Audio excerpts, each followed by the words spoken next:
Rated M for mature.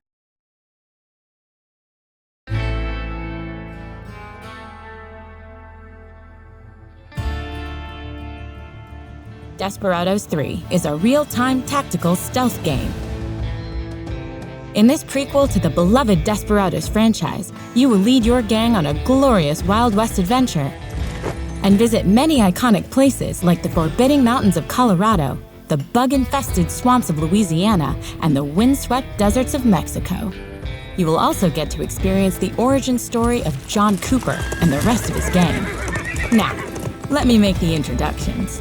The leader of the group is Cooper, a drifter and gunslinger who can kill quietly with a knife or take out multiple foes with his 2 revolvers. Strongman Hector carries a giant bear trap and can slay the toughest opponents with his trusty axe. Doc McCoy, cold-blooded bounty hunter, likes to be methodical, using lures, knockout gas, and his buntline special to take out his enemies from a distance without making much noise. Kate can fool the enemy with the right outfit and kill discreetly with her hidden gun. Isabel uses jinxes and poison darts to manipulate and control the enemy's minds. And there are a lot of enemies. In Desperados 3, you are always outnumbered, but you will quickly learn to read situations. By displaying the view cone of your enemy, you can check precisely what they can see. By crouching, the dark area can be passed through safely. But if you stand up or enter the bright area of the view cone, the enemy will start to detect you. The view cone will then fill up with yellow. If you manage to escape in time, they won't see you, and everything will be fine. But when the view cone turns red, things will get hot. The enemy will call for help, triggering the alarm, which means everybody in the area will start hunting you. And as if this wasn't enough, the alarm also triggers reinforcements who will come rushing out of guardhouses. If you manage to hide from the hunting party, the search will stop after a while, but the reinforcements will stay and patrol the area. In Desperados 3, you have to think before you act. Simply running blindly into situations won't get you far. This is why quick saving and quick loading is an essential part of the gameplay.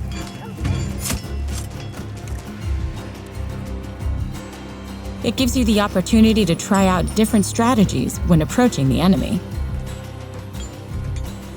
But now, let's see how we can use our gang's skills to show the enemy who's boss. Whenever you encounter a new group of bad guys, placing your gang in safe observation spots saves you from being surprised by patrols. You will quickly get a sense of blind spots or weaknesses in their routine. There are always a multitude of options for how to use different skills, allowing you to take out the enemy one by one. A very simple example would be Cooper's coin distraction trick that allows Doc to make that guard disappear. After you take out a guard, don't forget to hide the body. Dead or tied up enemies will also trigger the alarm if they are found by their buddies. There are many ways to get rid of your victims, like dragging them into bushes, throwing them down cliffs, leaving them in shallow water, or hiding them in a wardrobe. Any trouble? Nope, nothing. Most of your enemies are not stupid, though. Patrols will start looking for missing friends. Are you hiding from me? Poncho guards are smarter and more disciplined, so they cannot be fooled that easily.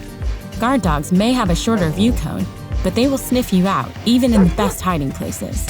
And the elite long coats only fall victim to the most sophisticated plans. Or Hector's huge axe. Another great way to take out your enemies without raising the alarm is to utilize environmental hazards. Smash your enemies with a loaded crane. Make them jump on the love train. Or give them a free ride in a minecart. If an enemy gets killed by accident while his friends are watching, they won't raise the alarm, since they don't suspect that you caused it. You can also choose to go full stealth and succeed without killing anyone at all. By using your knockout and tie-up skills, you can complete most missions without a single murder. But if you decide to permanently rid a whole town of bad guys, that's fine too.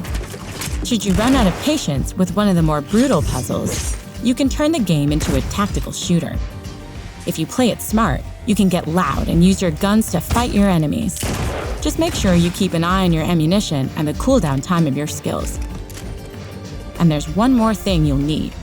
When you activate Showdown mode, the whole game pauses. This gives you time to react if something didn't go as planned. Showdown mode is your best friend if you want to get everything out of Desperados 3. Instead of loading a save game, you now have the means to get through hairy situations, even when the alarm has already been raised.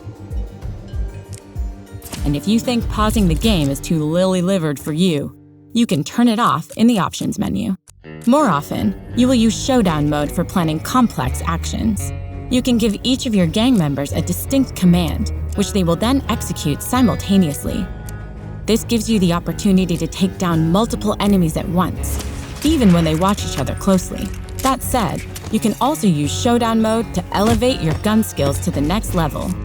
Here, you can combine the pause feature with the planning feature so you can play out tactical shootouts. Coordinate your attacks, draw attention away from your friends, and play cat and mouse while your guns reload. Whatever your approach is, just make sure that in the end, no enemy is left to tell anyone what hit them. Desperados 3 launches on June 16, 2020 for PlayStation 4, Xbox One, and PC.